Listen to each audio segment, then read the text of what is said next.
Get those Cybermen out. G'day guys, Sam from the Cybermen here. Today we have one of our final Series 10 format matches. It is Dende versus Bojack. This is Stuart and Simon, both from the Cybermen. I hope you enjoy that. We'll be back soon with more content, including Series 11 this week. So I thought I'd bring out this triple set of videos just to finish off the Series 10 format. Sorry. Rosie just farted and it smells amazing. So I'll let you get to the video. Don't forget to like and subscribe. Cheers. Alrighty, so we got Stuart with Bojack on the left and Simon with Dende on the right. I apologise for the blurriness of the camera. The lights in this venue that we're at for this tournament were pretty bad, so I had to kind of move the light a bit and it looks a bit weird. You can see the Bojack deck has the Sin Shenron SCR in it, which is pretty cool. I know not a lot of people have used that SCR for anything really. It's kind of really good in decks that run 1-drops, which Bojack runs a lot of. You can get it out, turn 2 pretty much, pretty easily. I mean, it doesn't have to be yellow 1-drops either, and you can, it counts not just battle cards, it's negates and everything as well, so that's pretty cool. Dende starting us off here by bursting 2, finding Dragon Balls in life first of all. It looks like he has found 2 in life, so that brings him down to 6 life. I don't know if you can hear, but Rosie's snoring right now. So that's gonna probably happen for the rest of the match. I hope that's not too annoying. My wife's working, so I am looking after the pup. Normally we just let her roam around, but she's been a bit sleepy, so I thought I'd let her sleep on my lap while I do this. So Simon's got what looks like 3 Dragon Balls in the drop area. He's playing Frieza, something, I can't remember what it's called, Revenge, something like that. Anyway, and then now that he's got a Frieza on the board, he plays Dagoma, which comes out for free, and he gets to find a Dragon Ball to add to the drop. And then what happens is he draws a card, and then he also activate main on the Frieza, Revenge in Motion, that's what it's called. That goes to the drop area, he draws another card, and he gets to find a Frieza from his deck and place it in the drop, which sets up the next turn's play. So there we go, that's the draw, and then finding a Frieza. Now, unfortunately for the Bojack play, getting that SCR out will be easily removed by that Frieza that just went in the drop area there. Cosmic Horror, because that guy, when he comes out, he KOs a battle card or removes a marker from a unison. So because that SCR doesn't have barrier, obviously, it will just get removed using that for free pretty much, because he can play Revival of the Emperor off the leader card for free. So that's Bojack just charging a multicolor here. Blue yellow Bojack. This runs the anniversary box cards, I know. And passing turn again already. So that a really long turn from the Dende player, followed by a quick turn from the Bojack player. I think the issue you have with multicolor decks these days is that kind of charging a multicolor energy turn 1 can really put you out. That's why we're seeing a lot more mono. Obviously with the mono support that helps as well.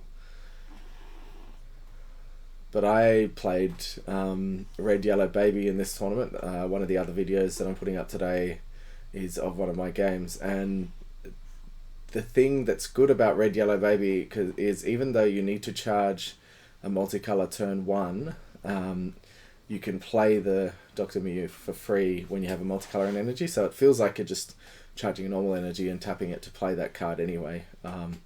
And also you get that defense of the 2 battle cards on board and the extra draw. So it is worth doing. But yeah, it just feels bad to not have a battle card that you can use. Or not have energy that you can use, especially against aggro. So here comes Frieza into the Zamasu super combo, which is now gone.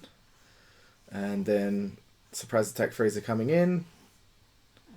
Critical to Bojack. And now Bojack is down to 7 life, which isn't too bad. Dende wasn't able to awaken this turn.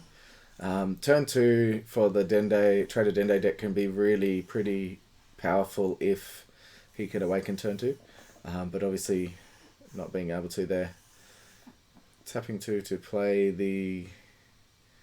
Can't remember what that card is, but it gives a Bojack critical, I believe. And also plays a card from deck or hand.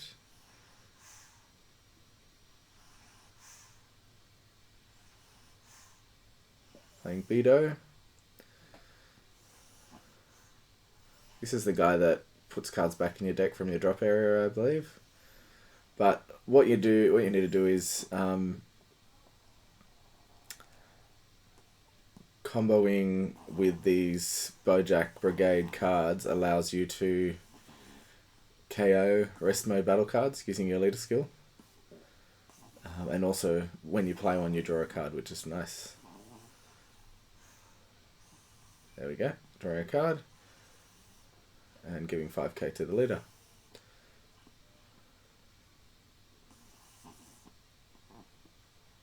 So this is the Bojack that lets you awaken if you place it in the drop area.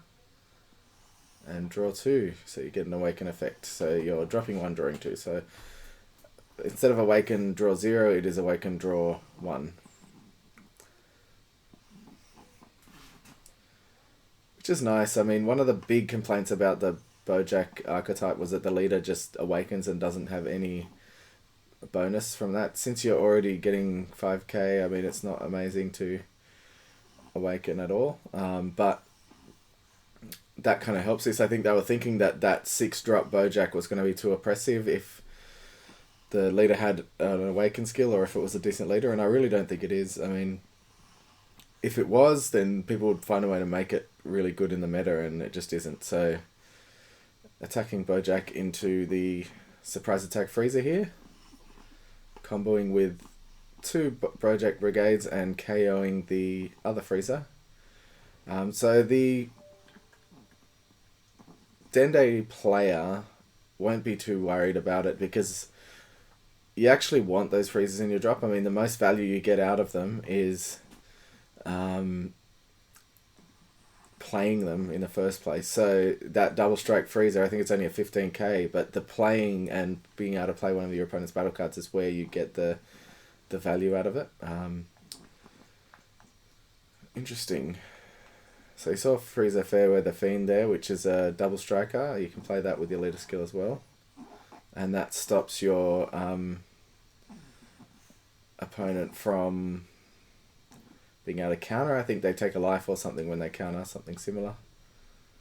And this is obviously the awaken. So Dende, Traitor Dende, you really want to awaken turn 2. It's pretty uncommon to wait until turn 3 to awaken because you have so many ways to find your Dragon Balls. So it's unfortunate that he had to do that. Saving the crit Frieza was decent because that's not one you want to wish back. Obviously the Mecha Frieza is one of the ones that you want to bring back from the drop area. So awaken and pick up your super combo.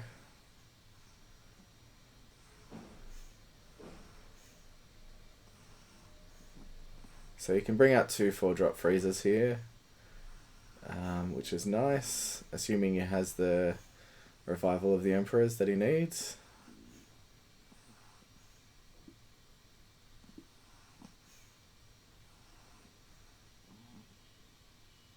Attacking with critical. Assume he's attacking leader and not the Bojack card. Oh, he is attacking the battle card. Okay, Revival of the Emperor played for free. feel like he probably should have... Oh, yeah. He wants to play a battle card and then play the Cosmic Horror to KO it, so that makes sense. You'd probably... I would play the SCR and KO it. Super Combo is a decent bet.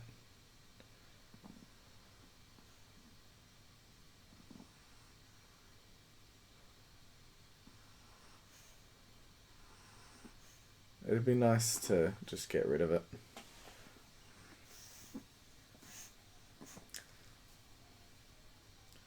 If you play any of the Bojack Brigade cards, he gets to draw a card.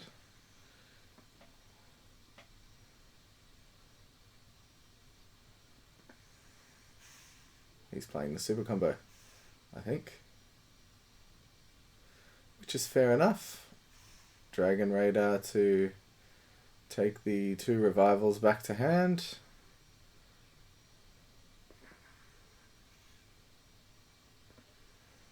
Attacking the Super Combo. Dragon Radar shouldn't be there. Oh no, attacking leader, very nice. Double strike.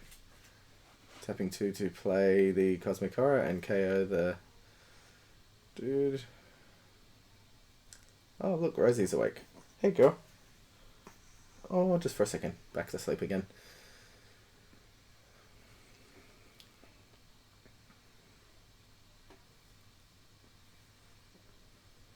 Comboing out of the first dual attack. He wanted cards in hand. He probably should have just taken... defended the first swing, which was double strike. Because he ended up taking 3 life there, when he could have just taken probably 2 if he took the 220 case.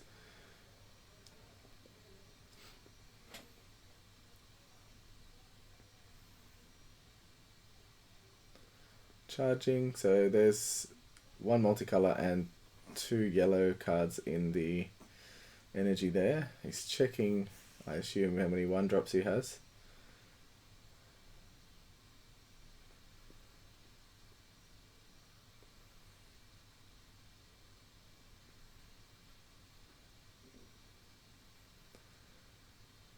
Attacking into the 15k critical. Again.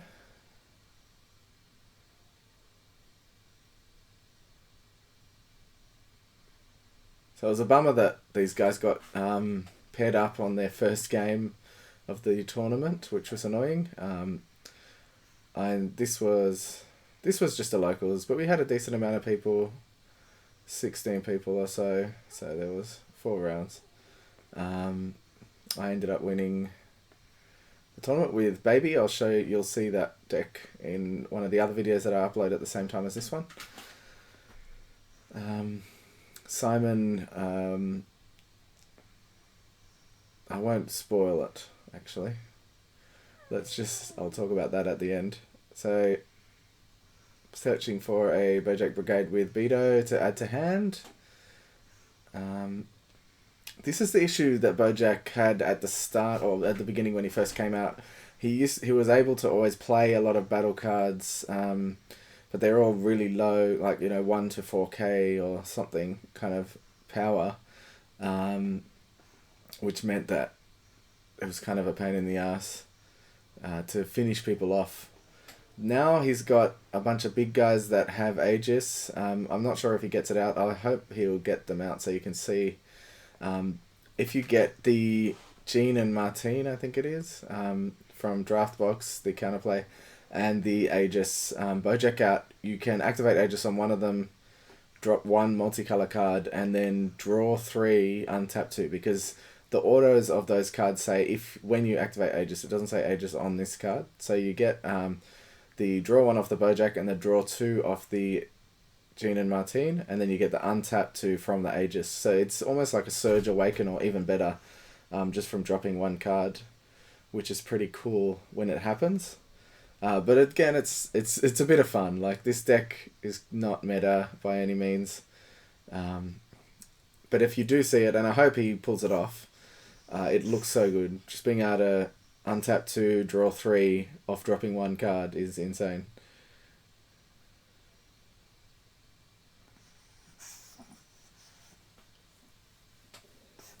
Right. Are you awake or are you asleep? She's very sleepy today. So here's the arrival Bojack. This guy has Aegis himself. And I think he's a blocker as well. Or something.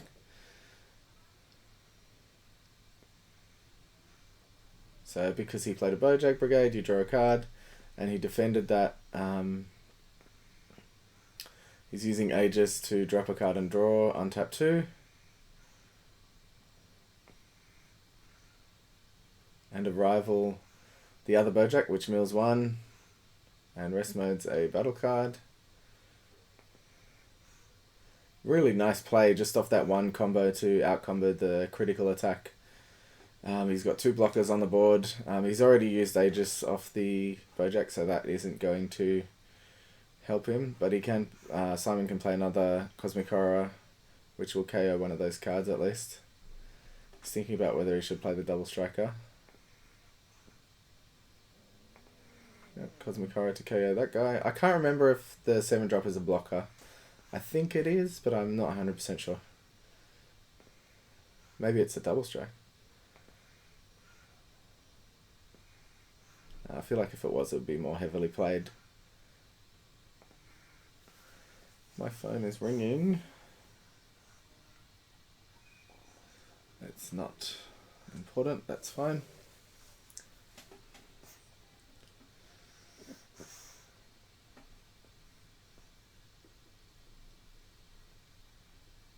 So there is a Nimbus in hand there. I feel like discarding would be smart. Oh, so no, discarding would not be smart. There's the cooler. 6 cards in rest mode, so draw 2. So that's one thing that's really good about, well, another thing that's really good about Traitor Dende. You're not using much energy, and you get a lot of battle cards on the field. So if he has Cell Zeno, he's got Cell Zeno here in range here easily, just with 3 of those freezers. Feel like it might be game over for the Bojack player. I feel like if he had Cell Zeno, he wouldn't be attacking him more. Unless he wants to get him so he has 1 life left, which might be the case. He has seen most of his deck, as you can see. Chances are he might have it. Oh, there's the double strike. Going for double strike off leader. That's 15, 25, 35, 45k double strike. And there's 15, 25, 35, 40, no, 40k. Alright, so Dende took it, as I was saying before, so Simon ended up coming second. I beat him with my baby, but it is a very hard deck to play against. It's not, tier S or tier 0 or tier 1. It might be tier 1, it's not even tier 1. It could be close to tier 1. It's just in the current format, no one plays this, so you can take a lot of people by surprise with this deck. And get wins. Simon has been winning a lot of local smaller tournaments because we haven't really had anything big with this deck. So it's pretty cool. I mean, I've shown, if you just check our channel, we've got the deck list and an interview with Simon if you want to have any more info on that.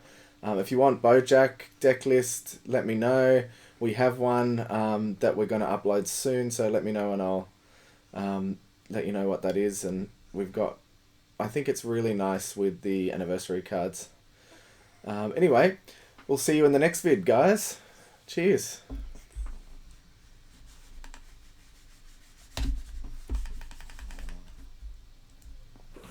Thanks for watching, guys. Remember to like and subscribe to keep up to date on all the Dragon Ball Super content. We want to thank Grand J Games for all their support and remind you to use the code CyberMen5 at grandjgames.com for 5% off all your singles needs. Cheers.